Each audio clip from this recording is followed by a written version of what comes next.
Bismillahirrahmanirrahim. Alhamdulillahirabbil alamin. Allahumma shalli wa sallim ala sayyidina Muhammadin al-Fatih lima ughliqal khatim lima sabaq nasiril haq bil haq wal hadi ila siratal mustaqim wa ala alihi hadzal miqdaril azim. Radhiyallahu ankum wa qala radhiyallahu anhu fi kitabihi al-musamma manhajus sawi syarhul usul tariqah sadah ali adi alawi. Di sini karena dari awal kita manhajus sawi mungkin belum cabut-cabut lah yang mana tidak dari awal kita sampai akhir, yaitu karena di dalam pembahasan satu pasal itu sangat panjang. Mungkin kita dari kemarin itu pasalnya itu tidak selesai, jadi belum cabut supaya kita mendapati daripada pasal al-wajiah, pasal yang keterkaitan dengan keseharian kita. Di sini diantaranya matlab, ya, suatu tuntutan kepada kita fil ulawiyati fi ta'limi li ahli wa auladi wa nahlihi. Tuntutan, ya, bagi mereka, ya, sebagai kepala rumah tangga di dalam mendidik daripada keluarganya dan anak-anaknya dan juga orang yang di dalam tanggungannya. Karena Rasulullah bersabda, kullukum ra'in wa kullukum mas'ulun an ra'iyati. Kita ini adalah pemimpin dan juga pasti, ya, Allah meminta pertanggungjawaban atas kepemimpinan kita. Jadi di sini karena ayat Allah Subhanahu wa taala yang berbunyi, ya, di dalam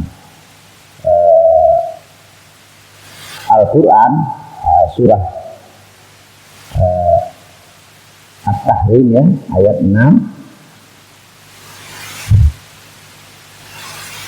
sebutkan di dalam Al-Qur'anul Karim, ku anfusakum wa ahlikum nar. Jagalah diri kalian, ya, wa ahlikum daripada keluarga kalian daripada api neraka. Di sini Sayyidina Ali karamallahu wajhah, ya, radhiyallahu an menafsirkan ayat ini, alimu ampusakum, ajari diri kalian, ya, wa ahlikum dan keluarga kalian al-khair, akan suatu kebaikan. Ayam ma yanjuna minan nar, apa saja yang menyelamatkan daripada diri kalian dan keluarga kalian daripada api neraka. Wa Ibnu Abbas radhiyallahu anhuma, ya, Ibnu Abbas anak paman Nabi, berarti Abdullah bin Abbas, dia meriwayatkan atau menafsirkan daripada ayat tersebut, faqihuhum, pahamkan kepada mereka tentang ilmu agama, wa alimuhum, ajari kepada mereka, wa adibuhum, dan ajari adab kepada mereka. Nah, dan wa qala muqatil, hakul muslim, haknya seorang muslim, ya, an yu'adib nafsahu, kita ini orang muslim, ya. Apa kewajiban atas diri kita? Yang pertama ialah an yu'adib, ya, an yu'adib nafsahu, agar membiasakan dirinya itu beradab, ya, wa ahlahu dan keluarganya, wa abidahu dan budaknya, wa yu'allimuhum al-khair, mengajarkan kepada mereka tentang kebaikan, wa yanhahum anisyar, dan mencegah mereka daripada perbuatan yang jelek, ya, intaha. Di sini haknya seorang muslim ialah an yu'adib nafsahu, ya. Yang dimaksud dengan an yu'adib nafsahu di sini, qala Rasulullah sallallahu alaihi wasallam mengatakan dalam sebuah hadisnya, bu'istu liutammima makarimal akhlak. Kata Rasulullah, aku diutus ke alam semesta ini untuk menyempurnakan akhlak adab, ya. Kenapa?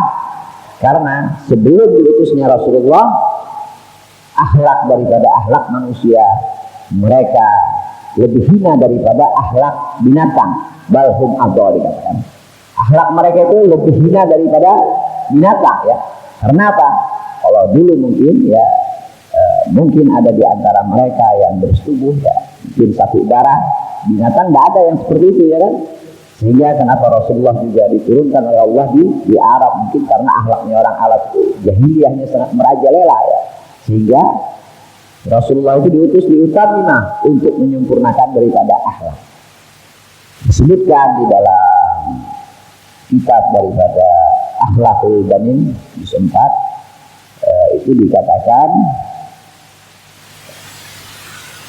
hendaknya ya akhlak itu seperti apa, dikatakan yang dinamakan akhlak itu seperti apa. Maka kata Al-Imam Ghazali, Imam Ghazali bahas ini, yang dinamakan akhlak itu seperti apa, karena haknya seorang muslim an yu'addib nafsahu, agar mendidik daripada dirinya selalu berakhlak, karena kedudukan akhlak ini di atas daripada ilmu ya. Sebutkan Imam Malik, ij'al ilmaka milhan wa adabaka dagigan. Jadikan ilmu kalian itu seperti tepung. Wa adabaka dagigan. Adab kalian itu, ilmu kalian itu seperti milhan, garam, dan adabnya kalian seperti tepung. Maksudnya apa? Ketika kita membuat roti itu kan garamnya sedikit. Jadikan ilmu kalian itu sedikit, tapi adabnya melebihi daripada ilmu. Jadi kadarnya itu milhan, ilmu itu seperti milhan, seperti garam, dan adabnya itu seperti tepung. Jadi jauh, karena akhlak ini adalah di atas daripada ilmu ya. Akhlak di atas pada ilmu ya. Bagaimana yang dinamakan akhlak? Akhlak itu adalah sesuatu ya, yang tumbuh ya di diri manusia, yang tidak bisa tergoyangkan dengan keraguan atau dengan ujian atau dengan rayuan yang palsu sehingga akhlaknya berubah. Itu akhlak tidak bisa berubah yang dinamakan akhlak. Akhlak yang mulia itu adalah yang mana di saat kita melakukan suatu perbuatan yang baik tanpa harus menggunakan pikiran dan rencana, otomatis.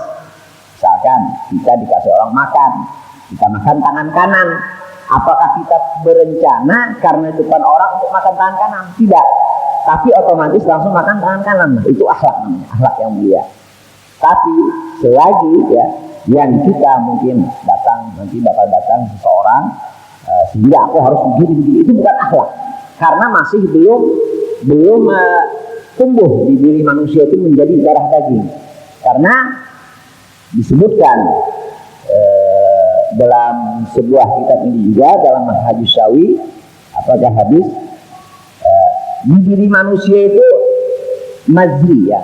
Manusia ini, di dalam diri manusia ini tertanam suatu kejelekan dan suatu kebaikan. Majri tadi ya. Majri ini yang mana di jiwa manusia itu ada bibit-bibit kejelekan dan bibit kebaikan. Nah, bibit kebaikan dan kejelekan ini tidak akan bisa kita lihat ya. Dia itu tumbuh kecuali setelah dia mukhalafah, bergaul, berlingkungan, bermuamalah, berteman. Tidak akan timbul kecuali setelah dia bermuamalah. Kalau di dalam muamalahnya selalu dengan orang-orang baik, yang biji yang tertanam di diri manusia tidak akan tumbuh besar. Begitu juga kalau di antara kita muamalahnya dengan orang jelek, pasti juga biji dari tumbuh dengan jelek. Karena akhlak ini adalah lisan hal. Nah, hendaknya kita sebagai orang tua itu bagaimana cara mendidik anak yang berakhlak. Maksudnya apa? Hal. Orang-orang dulu itu mereka tidak mendidik anak-anak mereka dengan kalimat, tapi dengan hal. Maksudnya apa? Kelakuannya sudah menunjukkan akhlak. Jadi misalkan ayahnya di rumah seperti ini, itu kan yang menanamkan di keluarganya itu dengan perbuatan kelakuan seorang daripada kepala rumah tangga tadi, itu akan lebih menempel kepada keluarganya dibanding dia mendengar daripada pembicaraan. Jadi maksudnya di sini adalah kita seorang muslim ini mendidik diri kita dan juga wajib kepada keluarga kita, yang terutama kitanya, karena tidak ada kesalahan bagi keluarga kecuali imamnya yang salah, ya kan? Tidak ada kesalahan di dalam keluarga kecuali imamnya yang salah. Makanya Allah itu memperbolehkan kita kawin lebih 1, 2, 3, 4 boleh. Tapi inilah ada mustasnanya. Jika enggak tidak mampu maka fawahidatan, maka 1 ya. Kenapa? Kalau kita ya bisa mendidik diri kita, keluarga kita, kelakuan kita ini sudah menunjukkan didikan kepada mereka, insya Allah tidak perlu kita mendidik dengan capek-capek lagi. Maksudnya ini adalah tariqah salaf ya. Orang-orang dulu kita, para imam kita itu, mereka bagaimana cara mendidik anak-anak mereka tuh bisa. Kok bisa? Ayahnya alim, kakeknya alim, jatuhnya alim. Gimana? Karena halnya tadi sudah mendidik kepada anak-anaknya. Anju adik, dia sehari-hari perbuatan itu mendidik sudah kepada anaknya. Dan artinya itu akan tertanam karena lisanul hal afsah min lisanil maghrib. Keluarganya yang dia lihat itu lebih tajam daripada apa yang dia dengar. Misalkan kita merokok di rumah, kita larang anak kita untuk merokok. 100 kali kita melarang untuk merokok, orang tuanya merokok, pasti merokok anaknya. Itu tidak bisa karena lisanul hal afsah min lisanil maghrib. Apa yang dilihat anak tadi lebih menembak ya. Bahkan di dalam keluarga pun seperti itu. Nah, maksudnya di sini jangan sampai majdi ya, majdi yang ada di dalam diri manusia tadi, yang tumbuh tadi bisa tumbuh tadi, dia tumbuhnya jelek. Jangan sampai. Bagaimana kita usahakan supaya tumbuhnya itu baik? Supaya apa? Kalau di saat kita menyirami, memupuk daripada najri yang ada di dalam jati diri manusia tadi, dia sudah tumbuh ya baik, insya Allah akan bakal selamat. Fondasinya ada. Maksudnya apa? Biar ada asas dasar daripada di dalam suatu keluarga yang terutama apa? Kita dulu. Artinya kita dulu sebagai kepala rumah tangga untuk mendidik diri kita, kemudian mempraktekkan kepada keluarga kita.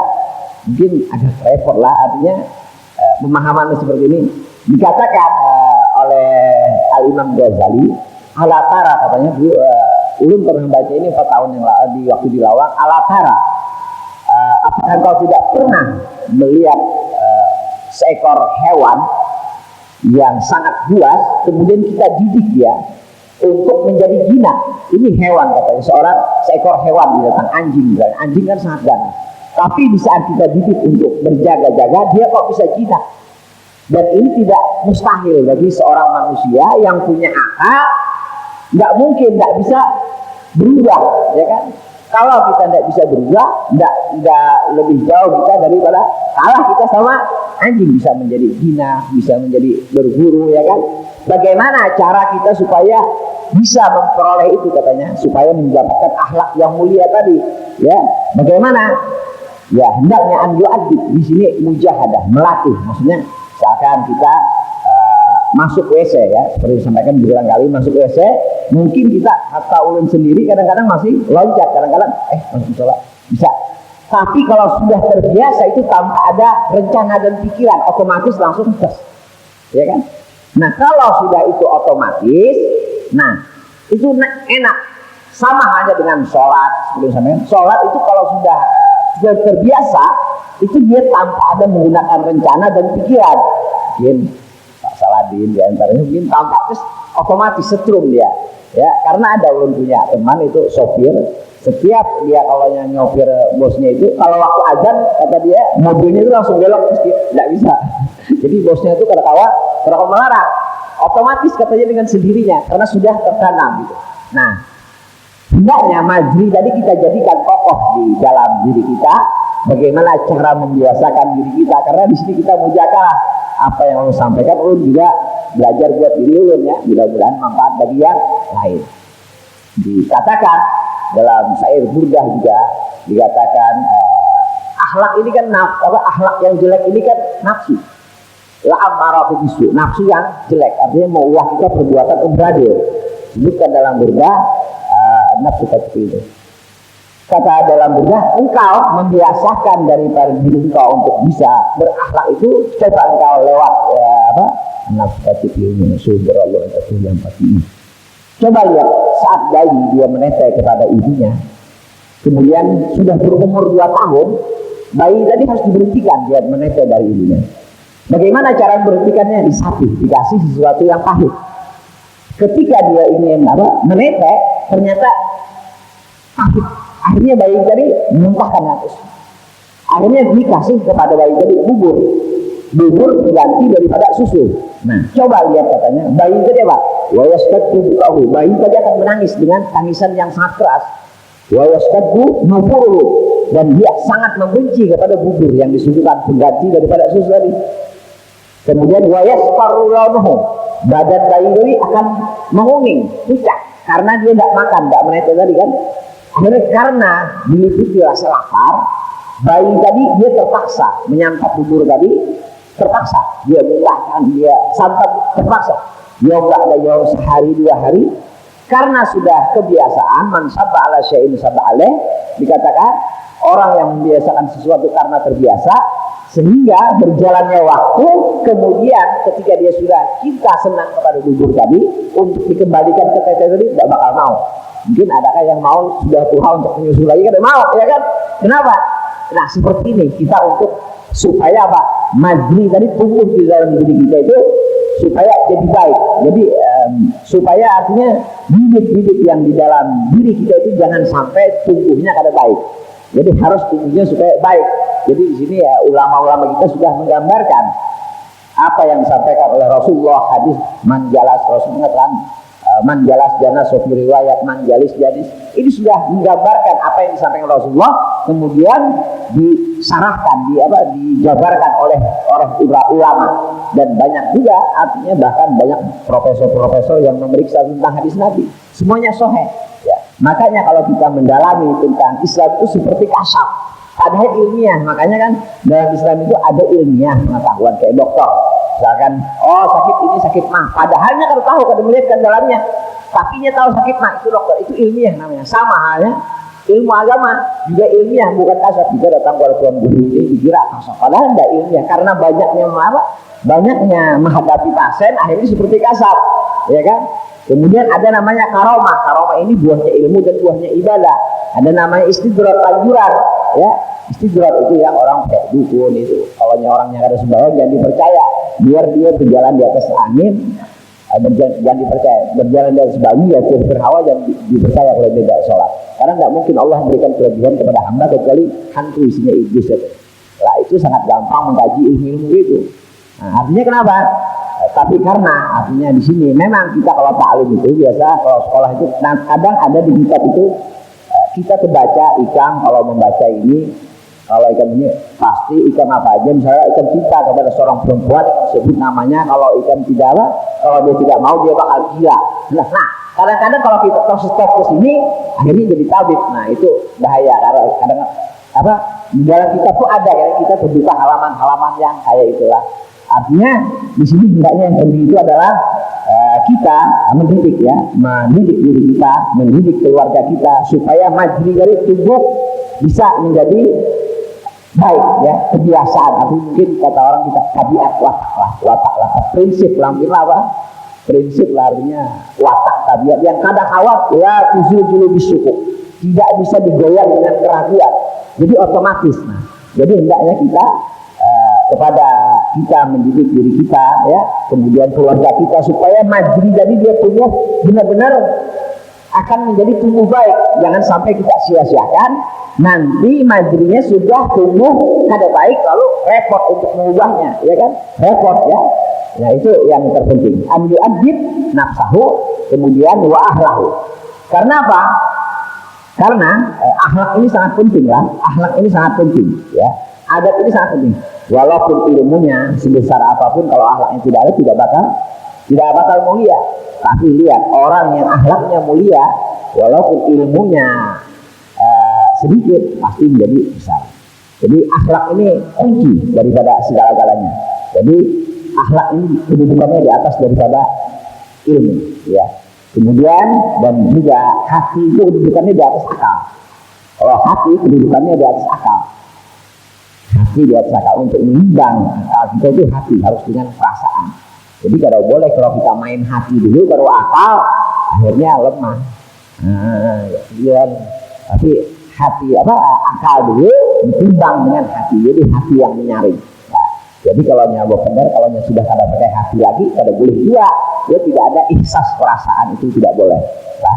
Jadi hati di atas akal, nafsu ya jelas di bawah lah, hati di atas akal, kemudian akhlak di atas daripada ilmu. Jadi jadikanlah majri tadi supaya tumbuh di diri kita, jangan sampai majri jadi tumbuh tidak baik.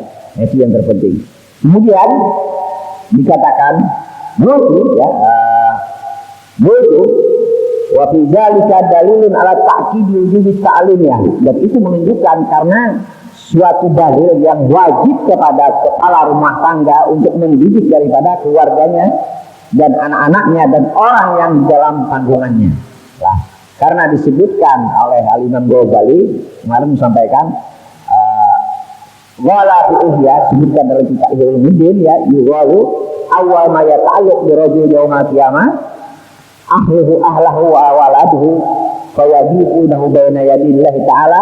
Nanti yang paling banyak terhalangnya kaum laki-laki ini masuk surganya Allah Subhanahu wa taala atas tuntutan daripada keluarganya dan anak-anaknya. Mereka berdiri di hadapan Allah dengan mengatakan, ya Rabbana, wahai Tuhan kami, hublana, ambilkan bagi kami hakina kepada orang tua kami, hak kami kepada orang tua kami. Ya kan? Kenapa? Fa'innahu ma'allamna, karena sungguhnya mereka tidak pernah mendidik kami ya Allah, manajhal, apa yang tidak kami ketahui. Kemudian wakana yud'inna al-haram, karena mereka selalu memberikan makan kepada kami yang haram, wa nahnu la na'lam, dan kami tidak tahu Allah. Keluarganya diselamatkan, akhirnya orang tuanya yang terhalang. Kemudian dan juga di sini pasal yang menerangkan daripada hasbi ala mujalasatil auliya wa suhbatis sholihin ya, dan juga disebutkan anjuran pentingnya kita di dalam hasbi ala huduri majalisil ulama, pentingnya di dalam menghadiri majlis-majlis ilmu. Karena apa? Ruhaniyah ini bisa menuntut. Kalau haknya ruhaniyah kita tidak pernah kita berikan, cuma haknya jasad kita kasih makan, hak makan apa, tapi ruhaniyah kita tidak pernah kita berikan, makanya hidupnya tidak luput daripada kegundahan dan kegelisahan. Itu pasti tidak akan luput daripada kegundahan dan kegelisahan. Tulul amal, artinya apa saja yang menyusahkan hidupnya selalu terasa susah karena ruhaniyahnya menuntut lah.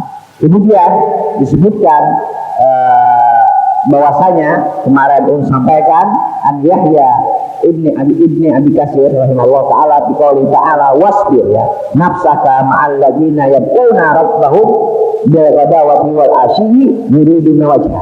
Bersabar di dalam mendidik diri kita, mendidik daripada agar membiasakan diri kita menjadi orang baik, orang yang taat kepada Allah, atau bersabar di dalam mendidik daripada keluarga kita di dalam berbuat baik. Memang proses. Artinya kenapa? Atau bersama orang-orang yang mengajak di jalan Allah Subhanahu wa taala, yang mengharapkan ridha Allah Subhanahu wa taala. Jadi jangan sampai juga kita di sini tapi yuridu wal asy yuriduna wajha, yang mengharap ridha Allah. Jadi sini jangan menjadikan agama ini sarana untuk menghasilkan dunia, jangan sampai. Kenapa? Di antara yang terpenting ya, karena apa? Agama ini kalau kita jadikan untuk lihatamatul dunia, haja sangat parah. Haja mu'azzab min qabla ubadil wasal. Mereka ini akan diajar sama Allah sebelum penyembah berhala. Kalau agama dijadikan sarana untuk mendapatkan dunia, nah ini yang sangat baik. Kenapa? Di antara wasiatnya punya guru kakaknya Habib Salim Habib Hasan itu yang menyampaikan kasbika wala taqul bidika. Makanlah engkau dengan pekerjaanmu, jangan sekali-kali engkau makan dengan agamamu. Bukan berarti kita itu ini yang penting jangan minta, tapi selagi orang memberi satu truk kita terima. Tapi kalau kita minta jangan, kalau bisa jangan. Kenapa? Jadi insya Allah pasti Allah janji orang yang di dalam berjuang belajar mengajarkan di dalam ilmu agama itu pasti datang rezeki dari Allah pasti. Tidak mungkin. Maknanya di sini yang Allah menjamin apa? Yang biasanya usaha kita repot, bagaimana? Allah akan mudahkan. Ziyadatul aisir. Allah akan mudahkan bagi mereka, misalkan mereka hadir majlis ilmu. Kok bagaimana Allah mendatangkan rezeki kepada mereka? Kan Allah menjamin. Di sini apa? Yang seharusnya urusan kita repot, tapi dengan kita mau menghadiri daripada majelis ilmu agama mengamalkan, Allah akan memudahkan semuanya langkahnya supaya dapat rezeki. Ya, contohnya kita musola kita alhamdulillah lebih berkembang dari dengan dibimbing ada Pak RT yang istiqomah, yang penting ya alhamdulillah luar biasa, karena istiqomah ini lebih penting daripada karamah. Dan juga sabar, orang berbicara apapun memang sudah kita setiap berbuat baik itu Allah pasti gerakan hati manusia untuk kalau kita terhenti ya. Dan juga hati-hati semua daripada amanah yang Allah titipkan, karena wakaf ini sangat penting. Hakullah ya, hakullah ini repot. Kalau kita hak orang sendiri masih lebih enak ya, hakullah ini lebih repot. Artinya kenapa? Kita di dalam hati-hati mengambil suatu tindakan, karena ini penting ya kan. Jangan sampai kemarin makanya lo sampaikan tapi kita bikin kas musola biar tidak ada. Kenapa? Karena supaya tidak ada pembicaraan yang kada bagus ya kan, itu karena tujuannya bukan berarti apa-apa. Dan ini juga ya semua berkat beliau juga ya, berjuang artinya luar biasa, kegigihan yang jelas al-barakah fil harakah, yang mau bergerak ya kan, mereka yang bergerak, yang beruntung ya kan, karena semuanya ini adalah investasi akhirat kita. Investasi, karena banyak di antara kita mengukur keberhasilan bagi keluarga anak itu hanya berhasil di dunia, tidak, tapi keberhasilan mereka adalah keberhasilan ketika bisa bermanfaat bagi orang tuanya di kubur ya. Dikatakan apa? Keberhasilan seorang anak itu ialah keberhasilan manusia itu, dikatakan idza mata ibnu adam inqata amaluhu, kalau meninggal manusia akan terputus amalnya kecuali 3 perkara. Salasin apa? Sedekah jariyah, ilmu yang tafi'udin, kemudian apa? Ilmu yang bermanfaat. Misalnya orang mengajarkan nih keperwujudan mujakarah, yang mengajarkan kepada keluarga dia, meninggal selagi kita mengamalkan sudah pahalanya. Kemudian apa lagi? Waladun soleh, seorang anak yang selalu mendoakan kepada orang tuanya ya kan? Sudah bisakah kita menjadikan keluarga kita seperti ini? Kalau kita tidak bisa ya menjadikan najri dari tumbuh di dalam diri anak kita, masih tidak berhasil. Kalau perkara dunia itu bukan berhasil namanya, tapi keberhasilan yang jelas itu keberhasilan di akhirat yang bisa menyelamatkan kita. Karena kita banyak, topeng kita ini sekarang sudah mengukur keberhasilan itu dari segi keberhasilan di dunia, dia sekolah, dan Habibie aja sekolahnya yang hebat, dia mengatakan sangat menyayangkan ke dirinya tuh kalau tidak tahu tentang ilmu agama. Dia mengatakan dia tidak berhasil, ya kan? Orang yang bisa bikin pesawat, ya kan? Tapi semuanya kan ada tugas masing-masing, artinya, ya kan? Ada tugas masing-masing, itu diantaranya. Kemudian pentingnya kita di dalam memakmurkan daripada tempat majelis ilmu. Ya tadi alhamdulillah ada guru Muhammad Amin dari Amun Thailand hidup soleh dari Pesawat Maghrib hanya rebulik lawas di rumah tadi. Kami dari Wetonderan, dia mungkin karena si haur akhirnya tak boleh membawa ke sini tadi. Dan juga pentingnya lagi kita hendaknya agar mendidik keluarga kita, ukurlah keluarga kita keberhasilan itu adalah keberhasilan setelah kita meninggal nanti, mereka bermanfaat bagi kita, itu sebenarnya yang penting. Ya, bukan keberhasilan mereka di dunia. Keberhasilan mereka di dunia ini bukan suatu kesuksesan. Oh gitu, jangan bangga.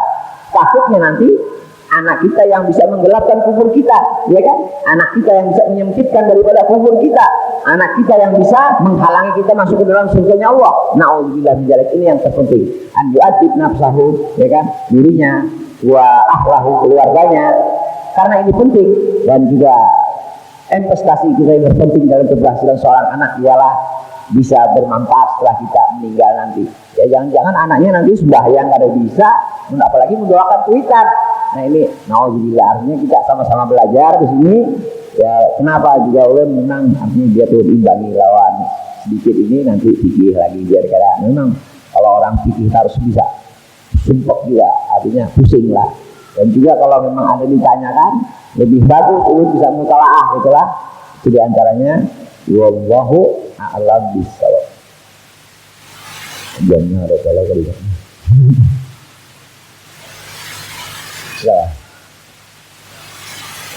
Bismillahirrahmanirrahim. Ya Rabbana qarabna bi anna qarabna wa anna asrabna ala lagu asrabna wa tub alaina tawbah talsilu billah wa sirlana al-awrati wa amin ru'ati wa firli walidina rabbi wa maulidina wa lahmi wal ibani wa sayyafil lahmi wa qulil mahba ujratna safa muslimin ajma'in rabi asma qabla mawjina man alladhi sabina mustafa rasulina sallallahu alaihi wasallam rabbi alaihi habib wa alihi wa sahbihi wa sallam alhamdulillah rabbil alamin. Itu doa habis majlis biasanya.